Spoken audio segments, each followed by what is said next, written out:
So I today think we I got a am delay on speaking the to Mr. person. Ryan Nelson, who is sitting on a very nice looking patio with a grill and a smoker and a fan whizzing around above his head. But I don't actually know where he is. So, Ryan, please tell us. I'm at my parents' house right now in my hometown of Switzerland, Florida. And it's about 25 miles south of Jacksonville and about 25 miles east of, uh, or west rather, of St. Augustine. Okay. I've been to Florida, but I've never been to Switzerland, Florida. It's pretty small. We flew to Miami, Oh, yeah, that's a nice one too. stayed overnight in Miami, then drove down to Key West, which is where we were having our holiday. And man, I love Key West. that's the best trip ever. I've been to the Ooh, last five Key West Songwriters Festivals that BMI puts on. yeah. I've played it for years now, and that week of the year is always just like a special week of the year. Tell me something about this songwriting festival. What actually happens there? What do you do? I usually show up on Tuesday, and then the festival starts Wednesday, and it goes through Sunday. And like when you get added on the festival, whoever's communicating with you from BMI will send you your schedule, and then you'll have those shows, and then you can pick up other stuff. A bunch of your friends are all there, and so people are like, "Hey, did you want to come play with me at this place tomorrow at 4?" That whole week is just it's kind of a marathon. You got to pace yourself, which usually your first Key West Songwriters Festival, you learn the hard way Mhm. uh, that you got to pace yourself. They call it the Duval flu because Duval Street is the Yeah, yeah. main drag there.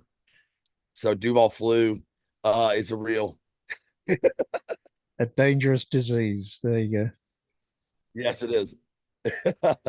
Anyway, let's come back to you. So, one of the things I was listening to this afternoon was Hole in the Wall, which, as far as I know, is your latest release. Yeah. So, has there been any, specific reaction to that? Is it racing up the charts or is it a slow I think burner? in my position, I'm an independent artist. I've been independent my whole career. I've never had a publishing deal. All my Oh, right. cuts are from knowing people personally and stuff and being in those rooms. So when it comes to releasing music, like I'm just gonna keep releasing music until I'm dead. So I mean, what happens with it, you know, is not as much of a concern. Just getting it out. But I do have fans that love to listen to my stuff. So they always will, go back and find those. And I have the followers on Spotify and stuff. So they're gonna get, shown the new stuff every time anyway.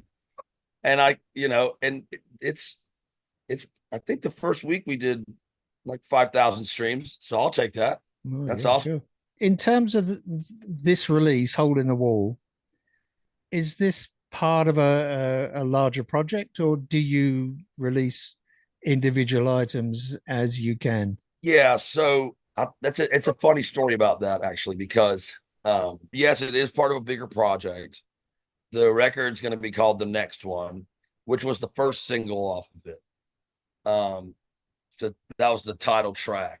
Right. Um and I had a record before called Two Trick Pony that I really loved. We put a lot of time into it, and it was like we all felt like we did a great job on that record.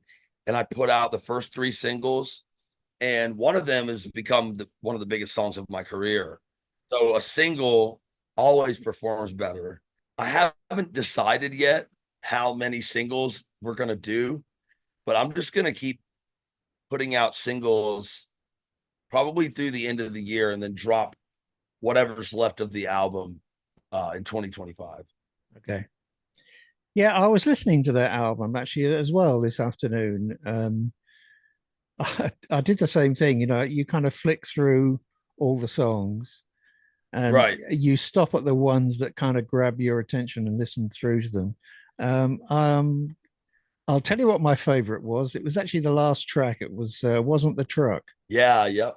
That one became that was one of the ones that has definitely been one of the most listened to songs of mine. Yeah, which leads me to my next question. So, what are your favorite guitars, and do you Oh, own any of them? oh Let man. let's kind of narrow that down a little bit and say Yeah. which guitars So do you take out on stage with you? I like to have at least two, sometimes three, depending on if I need to change tuning for if I have one in half step down and one in standard or whatever, and then my acoustic. But man, so I bought one of my all-time favorite guitars when I was 20, working at a barbecue restaurant, and the guitar was sitting on the little local shop here out by me, and it was a 1980 Gibson Dove, and it was the most beautiful guitar I'd ever heard in my whole life, and I was shocked, and it was pretty expensive, but I was like, for a guitar like that, I went in there every day on my work break and played that thing for 3 months, a whole summer, and it somehow never got sold. But it was, it's a $3,000 guitar. So I mean, Right. how many people going into a little shop are going to buy the $3,000 one? So I, you know, worked all summer and I ended up buying it, and I still play it on stage to this day. So that was one of my dream guitars that I actually bought. Um, I'm also going to plug vintage guitars out of England Right. because I've got a couple of them. I'm endorsed with them. Right. Um, and I I got on the endorsement in 2021, but with all the COVID stuff and everything the way it was, and we weren't playing shows, like I didn't have money to just throw at a guitar. So I was like, okay, well, I'm gonna wait a little bit. And then it turned into me waiting 3 years. And I one day I was like, man, I have a guitar endorsement with vintage. Like, why have I not bought, one of these guitars? So I finally did. I bought the VSA 500. I bought the 335 looking model, right? And it is awesome. That guitar is awesome. So no complaints.